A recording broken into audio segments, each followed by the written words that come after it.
So you see a company report its water usage, right? Or its carbon emissions, or maybe its diversity numbers. But what do those figures actually mean? On their own, they're really just numbers on a page, kind of like isolated dots in a huge sea of information.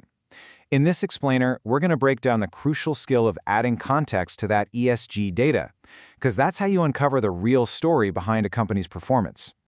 All right, so here's the game plan. First up, we're going to look at why a single number is never the whole picture. Then we'll start adding layers. The first big one is the external world, the environment the company has to deal with.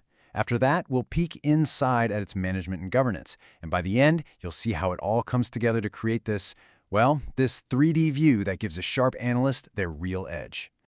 Okay, let's kick things off with a classic scenario, one that every single analyst runs into. A company's sustainability report just hands you a piece of data.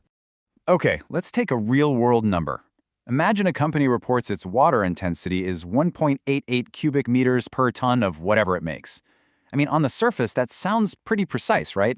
It shows they're tracking their impact. But what does that really tell us about how they're doing? As professionals, we all know this is where the actual work starts. Right away, that single number brings up a ton of crucial questions. Is that number actually efficient for their industry? Is it a big improvement over last year? And here's a big one. How does it stack up against their direct competitors? And maybe most importantly, was that water taken from a region that's going through a severe drought, making it a huge material risk? You see, without that context, the number itself is basically meaningless. The key takeaway here is pretty simple. You would never, ever judge a company's financial health just by looking at one line on its income statement. Well, the same exact logic applies to ESG. A single metric isn't the answer. It's the beginning of a much deeper investigation.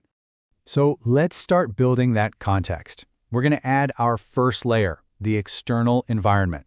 This is where we zoom out from the company itself and really analyze the world it has to live and work in. Think of it this way. This step is all about understanding the outside forces that are at play. It's about recognizing the specific pressures, the regulations, and the market dynamics that are shaping a company's choices and its challenges. And these things can be dramatically different from one company to the next, even if they're in the same exact business. Now, to really get a grip on this external environment, it helps to break it down into 4 key areas. First, you've got the business climate. What are activist investors pushing for? What do major customers expect? What are the top competitors doing? Then there's the economic climate. Think about stuff like carbon taxes or water tariffs in a certain region and how that hits the bottom line. Third is the regulatory climate. Is it super strict with well-enforced environmental laws, or is it kind of the Wild West where companies can get away with more? And finally, the actual physical operating location.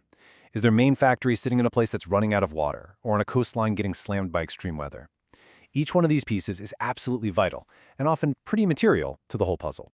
And this example just nails the point. Check this out. 2 companies, both with identical greenhouse gas emissions. Company A, though, is in the EU. They're under a cap-and-trade system. That means it's a regulated market where they literally have to pay for emissions that go over a certain limit. So for them, every single ton of CO2 has a direct, very real financial cost. Now, Company B, they're operating somewhere with no carbon tax at all. So the exact same emissions number carries a totally different financial risk. An analyst who doesn't see that, well, they've missed the entire story. But, the external world is only half of it. The second layer of context, and you could argue it's even more revealing, is all about looking inside the company. We're talking about the quality of its leadership and the choices they're making. So, if the external environment is the stage, then the company's internal governance is the performance itself. It's how they decide to act. See, external factors will always throw both risks and opportunities at a company, but it's the quality of the management strategy that decides how they handle them. As our source material points out, proactive management is everything. It's the difference between just reacting to whatever happens and strategically shaping the company's future to build resilience and, hey, maybe even capitalize on new opportunities. That right there is what separates the leaders from the laggards. And this all leads to the core questions an analyst just has to ask. When you see a reported improvement in an ESG metric, was it just a lucky break? A one-time thing? Maybe because of a mild winter or a temporary plant shutdown? Or does it actually reflect a deliberate, long-term investment and a strategy that's baked into the company's governance and risk management? Answering that question is how you separate a fluke from real foresight. It tells you everything about the quality of that management team. So let's put this all together. When we combine that raw data with these two layers of context, the external and the internal, we create something way more powerful than just a single metric. This is how we go from a flat number to a rich, three-dimensional view. The first dimension is the data point itself. The second is the external context that's shaping it. And the third dimension, that's the internal governance and the strategy that's driving it.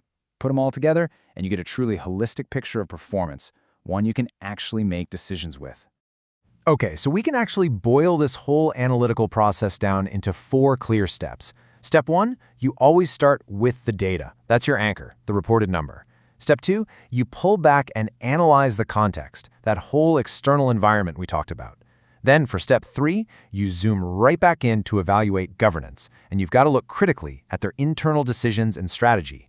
It's only after you've put all 3 of those pieces together that you can finally, step 4, form a holistic judgment. And that's what really tells you what that initial number means for the company's future. So, why does all of this matter so much? Why is mastering this process so important? Well, because this structured way of looking at context is what separates just reporting on data from doing powerful, insightful analysis.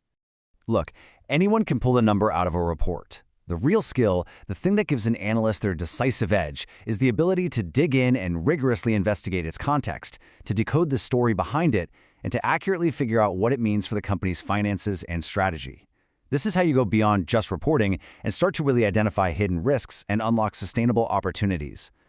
And that kind of leaves us with one final thought. We are absolutely drowning in data these days, but we're often starving for wisdom. So maybe, just maybe, the most valuable skill we can build isn't the ability to find more information, but the discipline to truly understand the information we already have.